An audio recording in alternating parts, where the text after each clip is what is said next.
اور کہا امام کے لیے کھانا لگا دیا جائے. کہ اس نے جیسے کھانا رکھا فوراً اپنے جادوگر کو آنکھوں سے اشارہ کیا کہ اپنا جادو دکھا. واقعہ ذہنوں میں ہوگا اگر لوگ ہیں یا نہیں ہیں. مجھے تو اشارہ کرنا تھا. جیسے امام نے ہاتھ بڑھایا نا تو روٹی امام کے ہاتھ سے سرک گئی. امام روٹی تھوڑی دور ہو گئی. امام نے کہا جو بھی ہے باز آ جائے. عظمت امام علیہ السلام دیکھیے, نام نہیں لیتے, یہ نہیں کہتے میں جانتا ہوں جادوگر. امام نے کہا جو بھی ہے باز آ جائے. پھر امام نے دوسری مرتبہ ہاتھ بڑھایا, پھر ایک مرتبہ روٹی سرک گئی. امام نے ایک مرتبہ کہا کیا ان درباروں میں شرفاء کی زبان نہیں سمجھتے لوگ؟ تیسری مرتبہ امام نے روٹی کی طرف ہاتھ بڑھایا, ابھی پھر بھی وہ باز نہیں آیا. سارا دربار دیکھ رہا تھا جادوگر اب کیا کرتا ہے. جیسے ہی امام نے ہاتھ بڑھایا, جیسے ہی تیسری مرتبہ روٹی ہاتھ سے سرکی, اس دیوار کے اوپر غالیچہ تھا, غالیچے پہ ایک شیر کی تصویر بنی تھی. لیکن جادوگر کو جواب دینا تھا. پتہ نہیں لوگ پہنچ رہے نہیں پہنچ رہے. جادوگر کو جواب دینا مقصود تھا. اسے بتانا تھا تو جادوگر ہے, ہم صاحب اعجاز ہیں. امام نے ایک مرتبہ وہ جو دیوار کے اوپر غالیچہ تھا, غالیچے کو دیکھا جس پہ اسد کی, شیر کی تصویر بنی تھی. عربی زبان میں شیر کو اسد کہتے ہیں. امام نے شیر کو دیکھ کے عربی میں کہا ایھا الاسد, او شیر تو دیکھ رہا تیرے امام کی توہین ہو رہی ہے. ایک مرتبہ سارا بندہ پریشان ہونے لگا. لگ یہ رہا تھا کہ غالیچے پہ جو شیر کیا عکس بنا ہے وہ عکس نہیں رہا, شیر بن رہا ہے. وہ شیر بن کے آگے بڑھا. نہ اس نے امام سے پوچھا کہ کسے کھاؤں. ایک مرتبہ جادوگر کی طرف بڑھا, اسے بغیر خون کا قطرہ گرائے پورا نکل گیا. اور پورا نکلنے کے بعد امام کے سامنے آ کے کھڑا ہوا اور ایک مرتبہ فصیح عربی زبان میں کہا فرزند رسول اگر آپ اجازت دیں متوکل کو کھا لو. متوکل نے ہاتھوں کو باندھا, کہا فرزند رسول اس سے کہیے واپس چلا جا, یہ دوبارہ عکس بن جائے. امام نے اشارہ کیا واپس چلا جا. کہا وہ میرا جادوگر تو واپس کر دے. وہ بہت قیمتی تھا, میں ہندوستان سے ہند سے لایا تھا. عربی میں ہندوستان کو ہند کہتے ہیں. کہا میں ہند سے لایا تھا, وہ معمولی نہیں تھا. اس شیر سے کہیں میرا ساحر میرا جادوگر واپس کر دے. ساحر عربی میں کہتے ہیں جادوگر کو. امام نے کہا جب جناب موسیٰ کا عصا اژدہا بنا تھا اس نے فرعون کے جادوگروں کی رسیوں کو کھا لیا تھا. لیکن جب جناب موسیٰ نے اٹھایا تو دوبارہ عصا بن گیا. جب عصا بنا تو اس نے جادوگروں کی رسیوں کو اگلا نہیں تھا. اگر جناب موسیٰ کا عصا واپس کر دیتا تو یہ بھی واپس کر دیتا.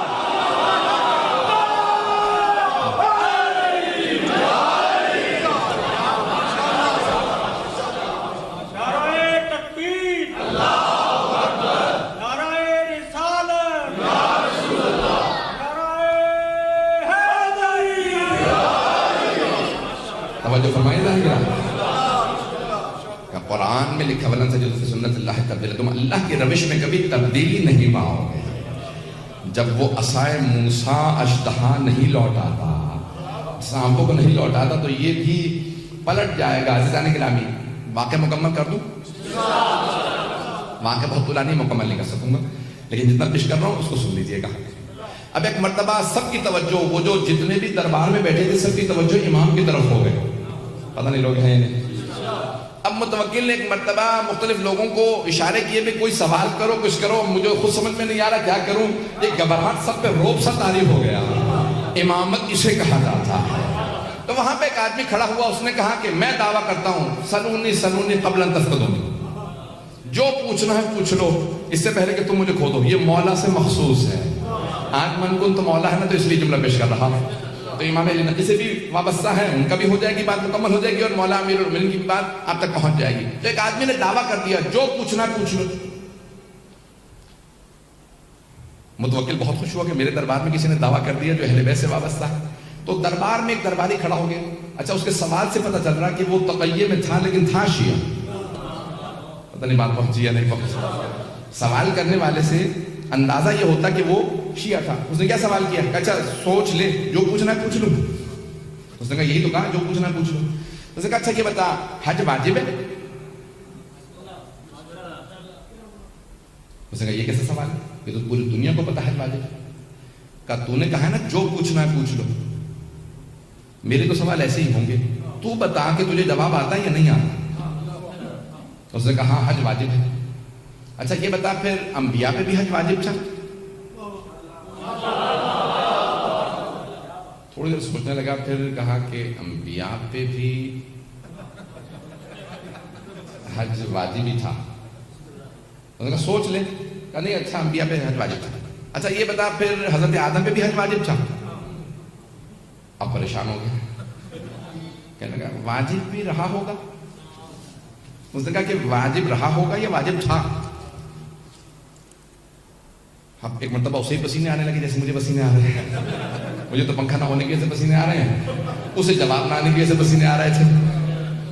یہ نہیں تقاضا کرنا کہ مجھے پنکھا چاہیے. کراچی میں ایک بار مرتبہ گر چکا ہوں, یہاں پہ بھی آپ کی کراچی جیسے گرمی ہے لیکن الحمدللہ پھر بھی قابل برداشت ہے. توجہ میرے ساتھ رکھیے گا.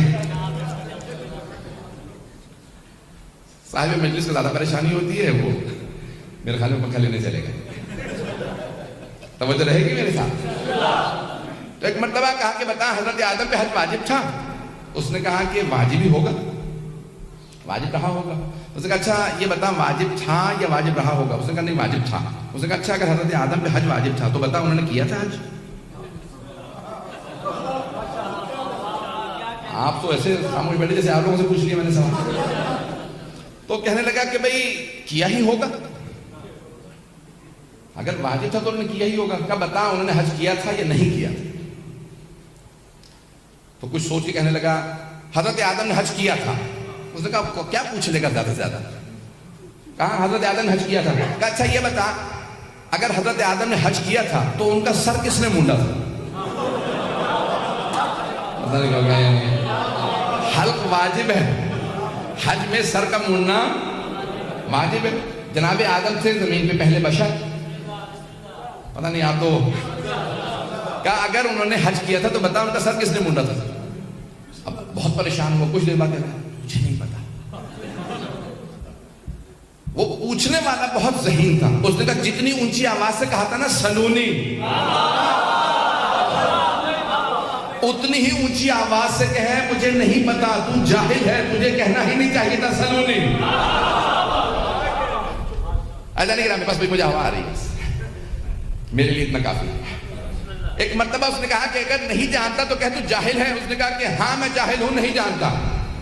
اب متوکل کو پریشانی ہوئی, کہا میرے دربار میں کوئی ایسا ہے جسے اس سوال کا جواب آتا ہو؟ سارے درباری امام علی نقی کو دیکھنے لگے. جب سب نے امام علی نقی علیہ السلام کو دیکھا, متوکل چہرے پڑھ رہا تھا, اس نے بھی امام کی طرف رخ کیا. کہا فرزند رسول کیا آپ جانتے ہیں؟ مولا نے کہا ہاں میں جانتا ہوں. کہا بتائیے پھر جناب آدم نے حج کیا؟ امام نے کہا ہاں. کہا بتائیے سب سے پہلے جناب آدم ہی نے کعبہ بنایا تھا. اب یہ بہار میں بڑا تفصیلی واقعہ موجود ہے, وقت نہیں ہے. امام نے کہا حضرت آدم نے سب سے پہلے کعبہ بنایا, اور اللہ نے کہا آدم آپ کی نسل میں ہاجرہ آئے گی, صفا مروہ کے درمیان چلے گی, یہاں پہ سعی ہے, اس کے بعد حلق ہے. تو کہا حلق کس نے کیا؟ کہا جب حلق کی نوبت آئی تو جناب جبرائیل جنت سے یاقوت لے کے نازل ہوئے, جناب آدم کے سر پہ پھیرتے جاتے تھے, جہاں جہاں پھیرتے جاتے تھے بال گرتے جاتے تھے, جہاں جہاں اس یاقوت کی روشنی گئی اللہ نے سب کو حرم قرار دے دیا.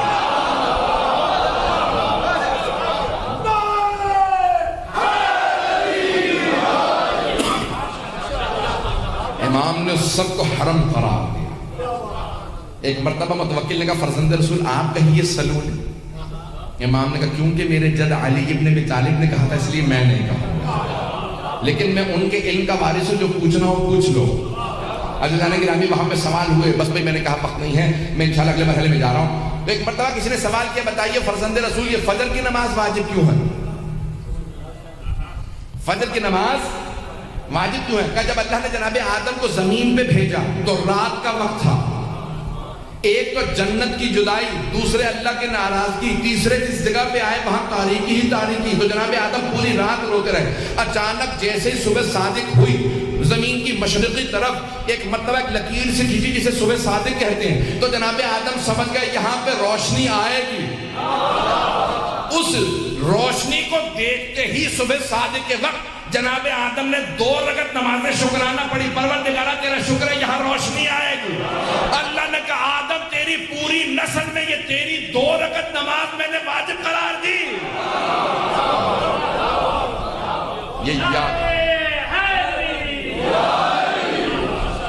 یادگار جناب آدم ہے، یہ جناب آدم کی یادگار ہے کہ دور کا. بس اسی طرح سے ظہر اثر مغرب عشاء سب پوچھا، سارے سوالات کرتے رہے، یہاں تک کہ ایک مرتبہ ایک چور کو لے کے آئے اور اس چور سے ایک مرتبہ متوکل نے خود پوچھا کہ واقعی تو چور ہے؟ اس نے کہا کہ جانتا ہے چوری کی سزا کیا ہے؟ کہا ہاں، ہاتھ کاٹا جائے گا. کہ پھر بتاؤ مسلمان کی جتنے بھی وہاں پہ علماء بیٹھے تھے کہ مسلمانوں بتاؤ ہاتھ کہاں سے کاٹا جائے گا؟ چور آیا. تو ایک مسلمانوں کے 4 مذاہب ہیں، چاروں کا الگ الگ فتویٰ ہے. مذاہب اربعہ، امام ابو حنیفہ کا الگ ہے، امام مالک کا الگ، امام شافعی کا الگ، امام احمد بن حنبل کا الگ. سنیں گے؟ اگر کہیں میں چھوڑ کے ختم کر دوں. تو اب ایک مرتبہ ایک نے کہا کہ بھئی ہاتھ عرف عام میں ہتھیلی تک ہے اور اس کو کلائی سے کاٹ دیا جائے، بس یہ ہاتھ کاٹنے کا. وَالسَّارِقُ وَالسَّارِقَةُ فَاقْطَعُوا أَيْدِيَهُمَا، قرآن کی آیت ہے. چور اور چوری کرنے والے مرد اور عورت کے ہاتھ کو کاٹ دیا جائے. یہ نہیں لکھا کہاں سے، لکھا فَاقْطَعُوا أَيْدِيَهُمَا، یعنی ان کے ہاتھوں کو کاٹ دیا جائے، ہاتھ کاٹنا ہے. تو ایک مرتبہ اس نے کہا عرف عام میں کلائی تک ہاتھ کہا جاتا ہے. تو دوسرے سے پوچھا بھی آپ کا فتویٰ کیا ہے، آپ کے مذہب کا؟ انہوں نے کہا نہیں، اللہ نے کہا فَاغْسِلُوا وُجُوهَكُمْ وَأَيْدِيَكُمْ إِلَى الْمَرَافِقِ، اپنے ہاتھوں کو کوہنیوں تک یا کوہنیوں سمیت دھو. ہم کہتے ہیں سمیت، تو کہتے ہیں تک. تو کہا کوہنی سے کاٹا جائے کیونکہ اللہ نے جب ہاتھ کہا ہے تو کوہنی تک کہا. توجہ ہے یا نہیں؟ ایک نے کہا کلائی تک، دوسرے نے کہا نہیں، اللہ نے قرآن میں کہا ہے ہاتھ اور کوہنی مراد دی ہے تو کوہنی سے کاٹ دیا جائے. تیسرے سے پوچھا آپ کا؟ اس نے کہا میں احتیاط کرتا ہوں دونوں کے بیچ سے کاٹ دیا جائے. پتہ نہیں حضرات ہیں یا نہیں ہے. اس نے کہا میں کہتا ہوں بیچ سے کاٹ دیا جائے. یہ کہتا ہے کلائی سے، وہ کہتا ہے کوہنی سے، میں کہتا ہوں بیچ سے کاٹ دیں. چوتھے سے پوچھا، اس نے کہا نہیں یہ پورا کا پورا ہاتھ سے تو بازو. اب چور اس دوران جو ہے بیچارہ بلڈ پریشر کا ہائی ہو رہا تھا کہ کہاں سے میرا ہاتھ کٹنے والا ہے. ایک مرتبہ امام علی نقی علیہ السلام کی طرف رخ کیا متوکل نے کہا فرزند رسول بتائیے ہاتھ کہاں سے کاٹا جائے گا، ان چاروں میں سے کون صحیح ہے؟ امام نے کہا چاروں غلط. پتہ نہیں لوگ ہیں یا نہیں. گھبرا کے نہ سنیے حضرات، سارے مجمع کی توجہ ہو، میں اگلے مرحلے میں جاؤں گا. امام نے کہا چاروں غلط ہیں. کہا فرزند رسول انہوں نے سب نے آیات پیش کی ہیں، آپ دلیل دیجئے. امام نے کہا صرف 4 انگلیاں کاٹی جائیں گی. آپ حضرات پریشان بیٹھے. امام نے کہا صرف 4 انگلیاں کاٹی جائیں گی، نہ ہتھیلی کاٹی جائے گی نہ ہاتھ. کیا فرزند رسول آیات انہوں نے بھی پیش کی، کوئی آپ کے پاس بھی دلیل ہے؟ امام نے کہا قرآن میں آیت ہے ان المساجد للہ جمیعا، کہ تمام کی تمام سجدگاہیں اللہ کے لیے ہیں. پیغمبر نے فرمایا 7 مقامات کا سجدے کے دوران زمین پہ رکھنا واجب ہے. پیشانی کا، ہتھیلیوں کا، دونوں گھٹنوں کا، دونوں پاؤں کا. اگر چور توبہ کر کے نماز پڑھنا چاہے تو نماز کیسے پڑھے گا؟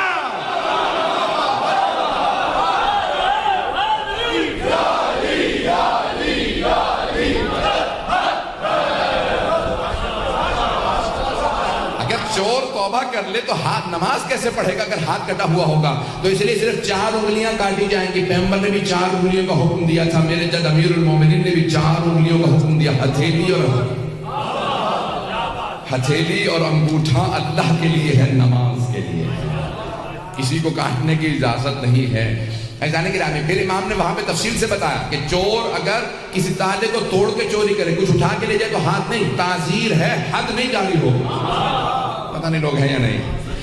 حد جاری نہیں ہوگی، تعزیر ہوگی. کوڑے لگیں گے لیکن ہاتھ نہیں کاٹ سکتے کیونکہ اس نے تالا نہیں توڑا. تیسرے، اگر وہ یا اس کے بچے بھوکے تھے اور اس نے چوری کی تو ہاتھ نہیں کاٹ سکتے. تعزیر ہوگی کیونکہ جرم کیا ہے. کوڑے لگ سکتے ہیں، جرمانہ ہو سکتا ہے، جیل ہو سکتی ہے، ہاتھ نہیں کاٹ سکتے کیونکہ حاکم پہ واجب ہے کسی کو بھوکا نہ رکھے.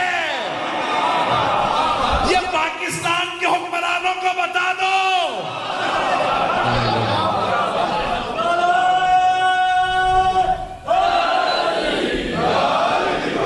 بات بہت رہی ہے. جو کسی کو بھوکے رکھے ہوئے ہوگا وہ خود جوان